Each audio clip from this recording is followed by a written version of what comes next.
Eh bien mes chers amis, bien le bonjour, on se retrouve aujourd'hui pour un petit bonus sur cet épisode, l'histoire du Berry que j'ai pu faire sur la chaîne principale. En fait je voulais vous présenter un petit peu les coulisses, vous montrer un peu comment ça s'est passé, commenter un petit peu les images avec différentes anecdotes de tournage, etc. Donc ce tournage c'était quoi? C'était un tournage donc pour le Berry, hein, c'est l'office de Berry Province qui est venu me voir, donc c'est une office de tourisme qui a été créée. En fait, c'est un mélange entre y a l'office de tourisme de l'Indre et celle du Cher qui ont fusionné des budgets en gros pour créer cet office du Berry Province pour mettre en avant un petit peu cette région du Berry qui a disparu aujourd'hui. Et donc, quand ils m'ont proposé de faire le film au début, ils m'ont dit tiens, est-ce que ça te tente de parler du Berry? Bon, j'étais pas trop chaud, je me suis dit est-ce que ça va être intéressant? Et puis bon, j'ai fait pas mal de recherches en amont et quand j'ai vu qu'il y avait autant de choses à dire, je leur ai dit bon bah banco, on y va, ça me paraît absolument super intéressant. Donc là on a vu le château Raoul de Châteauroux. Et là maintenant on est à Bourges, Bourges qui était un tournage très très rigolo, puisque eh bien avec, j'y reviendrai peut-être tout à l'heure, mais avec le camarade Thomas avec qui je suis parti filmer. On était tellement enthousiaste à l'idée de cette première journée de tournage, puisque Bourges c'était la première journée de tournage, que eh bien on a garé la voiture, on est parti, on a été tourné toute la journée. Et le soir, impossible de retrouver la caisse. On était tellement enthousiastes en partant qu'on n'avait pas du tout retenu l'endroit où on avait garé cette voiture. Donc on a mis 3 quarts d'heure à la retrouver sur les indications d'un vieux petit monsieur voilà, qui nous a aidés, qui a été ma foi fort sympa, qui a vu qu'on était perdus et via un petit jeu d'enquête, de questions, réponses, il a réussi à nous orienter vers un des quartiers de la ville où potentiellement notre voiture aurait pu être garée. Donc c'était très rigolo. Voilà, là on est au musée d'Argentomagus, qui est vraiment super beau, hein, c'est vraiment incroyable à visiter, et qui est donc un musée sur un site gallo-romain. Ce qu'il faut savoir, c'est qu'il y a pas mal de fouilles qui sont encore entreprises tous les ans sur le site, et il y a encore plein de choses à découvrir. Donc là on peut le voir, il y a pas mal de pelouses autour des carrés hein, qui ont déjà été découverts. Là toute cette pelouse là, il y a encore plein de trucs à déterrer en dessous, mais faute de moyens, malheureusement on peut pas y aller, mais ça serait hyper intéressant de pouvoir creuser et de découvrir encore d'autres trucs. L'abbaye de Noirlac, ça c'était vraiment un des grands moments de ce tournage. On était quasiment tout seul dans cette grande abbaye que je découvrirais pour la première fois. Et il y avait une acoustique absolument incroyable, hein. Je passais mon temps à siffloter. D'ailleurs, j'ai passé une bonne partie de mon tournage à siffloter à droite à gauche, parce que vraiment il y a moyen de s'éclater en chantonnant, en sifflant. Et en fait, au tout départ, je savais pas trop comment j'allais parler du Berry, et quand j'ai vu qu'il y avait autant de lieux, je me suis dit tiens, peut-être que je peux m'appuyer sur un format un peu à la type Axolot, ce qu'il fait sur ses étranges escales, où je suis absolument fan, et je me suis dit bah tiens, faisons la même chose un petit peu dans le Berry, il y a tellement de lieux sympas à découvrir que je vais articuler finalement tout mon script et toute l'histoire du script autour de ces lieux-là. Et finalement c'est comme ça que j'ai choisi un petit peu les différents lieux, et l'abbaye de Noirlac c'était vraiment hyper impressionnant. On se sent vraiment plongé des centaines d'années en arrière. Alors là c'est la cathédrale de Strasbourg, qu'est-ce que je dis moi la cathédrale de Bourges avec l'horloge astronomique. Et c'est dommage parce qu'on n'a pas pu aller filmer dans la crypte. J'avais envie d'aller filmer dans la crypte, malheureusement on n'a pas eu le temps. Parce que dans la crypte, à ce qui paraît, alors moi je les ai pas vus du coup, mais un copain m'a dit qu'il y avait des pénis sculptés un petit peu partout dans la crypte, ce qui est assez original. Donc j'avais très envie de filmer ces pénis, mais malheureusement j'en ai pas eu l'occasion. Bon là vous voyez, il a un petit peu plu, hein, ça se voit sur la caméra, mais alors en fait il a plu. Le tournage a duré 3 jours. Au total, c'était 3 jours vraiment intenses, on a fait une douzaine, plus de 12 lieux, et il a plu pendant pas mal de temps, puisque on l'a fait au mois de décembre ce tournage.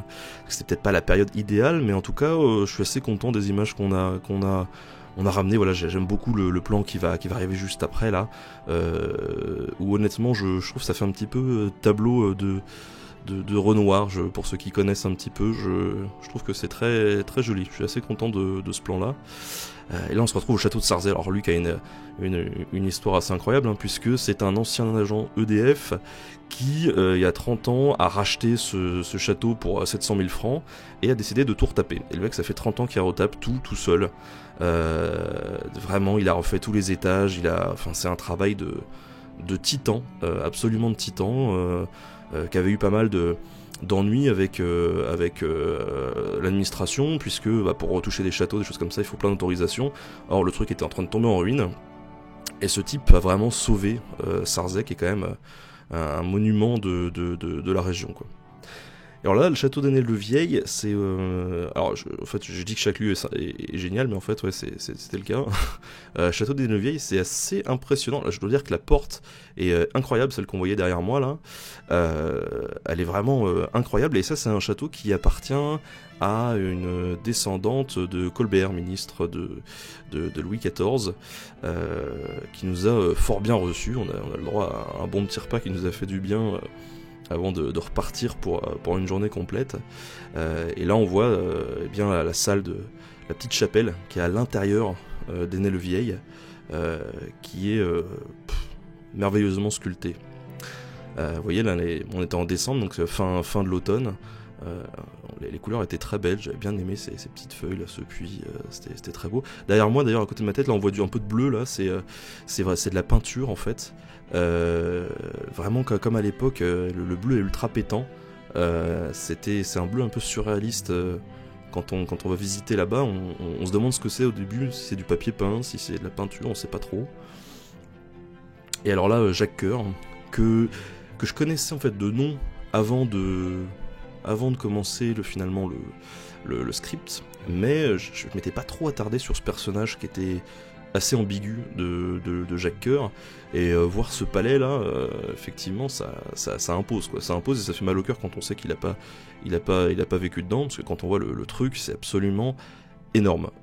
C'est énorme. Ce qu'on se voit dans la vidéo, c'est rien en fait, hein, puisque il y a vraiment des salles comme ça, là, comme on est en train de filmer, il y en a des dizaines et des dizaines et des dizaines. Et le personnage m'a bien plu parce que c'est un personnage qui est hyper ambigu en fait. Même dans la région, il y en a encore qui se tapent dessus pour savoir si c'est un personnage qu'il faut louer par sa grandeur d'âme, ou justement qu'il faut pointer du doigt parce que c'était un escroc fini qui se faisait de l'argent sur le dos des autres et qui menaçait tout le monde. Et c'est toujours très drôle de voir des personnages comme ça. Enfin, la comparaison n'est pas bonne, mais quand on voit Robespierre, justement, les passions que ça peut déchaîner, on peut se dire que là, dans la région, Jacques Coeur, c'est un petit peu la même chose, quoi. Alors nous voici à la Borne, le petit village de Potier. Pour l'anecdote, c'est le tout premier tournage qu'on a fait le premier jour avec Thomas. Et on était un peu angoissé parce qu'on se disait, oh là là, brouillard, on voit que dalle, mais finalement ça donne un petit peu de cachet à l'image. Et c'est vraiment un tournage qui m'a beaucoup plu parce que moi j'aime bien l'artisanat. Et quand on a commencé à filmer le potier, là, voilà, quand il prend sa glaise et tout, qui commence à travailler, moi j'avais envie de passer 2 jours à le filmer en train de bosser, là, en train de modeler son grès, pas sa glaise, pour faire ses pots. Alors il y a des trucs que je trouve absolument sublimes, d'autres un petit peu moins, mais en tout cas il y a des couleurs qui sont incroyables, des formes, et il y a toujours des potiers, ça c'est incroyable. Et puis même des gens qui se barraient du village, et puis qui finalement ils reviennent après en se disant ah, ouais, quand même on va peut-être continuer l'activité, ça peut être sympa. Il y a vraiment une préservation du savoir-faire qui est assez impressionnante. Alors là je parle de Talleyrand, je crois, voilà, le château de Valençay. Là le château de Valençay, il y a une partie du château malheureusement qui était en travaux, donc que je pouvais pas filmer, mais ça restait un truc absolument énorme aussi. J'ai pas vu l'intérieur, j'y suis resté que 3 heures malheureusement, c'était très court. C'est ce fameux plan, dis donc j'ai ma barbe qui se bat en cacahuète totale. Ça c'est vrai que quand j'ai montré ce film à ma femme, elle m'a dit non, t'aurais pu te couper un peu la barbe avant d'y aller, parce que c'est vrai qu'à chaque fois elle fait des allers-retours assez étranges. Mais voilà, des très jolis des très jolis jardins. Hein, c'est pas Villandry, mais en tout cas, c'est quand même très joli. Bon, là, on voit qu'il flotte, que j'ai les cheveux un petit peu mouillés, effectivement, c'était... Et en fait, c'était vraiment un tournage un petit peu roots. On avait notre petite voiture là, et puis pendant 3 jours, c'était vraiment aller faire des allers-retours chez l'un, chez l'autre, découvrir des nouveaux lieux, découvrir des nouvelles personnes à chaque fois. Là, découvrir Azelferon, qui est un château absolument formidable au sud de Tours, à 70 km je crois. D'ailleurs, il y a les anciens propriétaires du château dans les années 60 faisaient des safaris, des choses comme ça. Donc bon, moi je suis pas trop pour la chasse et safari, mais enfin à l'époque, autre mœurs, etc. Et on trouve dedans carrément un crocodile entier empaillé dans une des pièces, ce qui est absolument incroyable. D'ailleurs, il y avait même un loup qu'ils avaient recueilli au château, qu'ils avaient adopté, qui vivait dans le château, et du coup ils ont fait empailler leur loup quand il est mort, et du coup au détour de l'escalier on peut se retrouver confronté à ce loup, ce qui est assez inattendu. Puis enfin là il y avait cette magnifique demeure de George Sand, qui était une femme, hein, pour ceux qui n'avaient pas compris, et qui a vécu entre autres dans cette maison une romance avec Chopin, avec qui elle s'était d'ailleurs engueulée. Et c'est assez drôle parce que quand on va au premier étage de cette maison, on a 2 pièces qui en réalité étaient une grande pièce à l'époque, qui était la pièce du couple, Chopin-Sand, et quand George Sand a décidé de tège Chopin, bon, elle a mis fin à leur aventure, mais elle a décidé quand même